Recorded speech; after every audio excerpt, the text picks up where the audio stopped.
అందరూ కూడా ఈసారి అంతా శుభం జరుగుతుంది,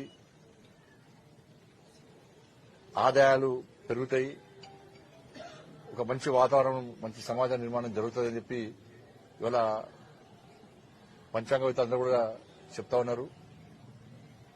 అందుకే నరేంద్ర మోడీ గారి యొక్క ఆలోచన అదే. ఆర్థిక ప్రగతిలో 11వ స్థానంలో ఉన్నటువంటి భారతదేశంని 5వ స్థానం తీసుకొచ్చిండు. ఇంకా 2 సంవత్సరాల్లో దాన్ని 3వ స్థానానికి తీసుకురావని చెప్పి భారతదేశాన్ని అత్యున్నత స్థాయికి తీసుకుపోవాలని చెప్పి ఒక ఆలోచనతో నరేంద్ర మోడీ ప్రభుత్వం చేస్తున్న కృషిలో అందరం భాగస్వామ్యం కావాలని చెప్పి అందరికీ విజ్ఞప్తి చేస్తూ సరే పంచాంగ శ్రవణకర్తలు కూడా వేరే రకంగా కూడా చెప్తా ఉన్నారు.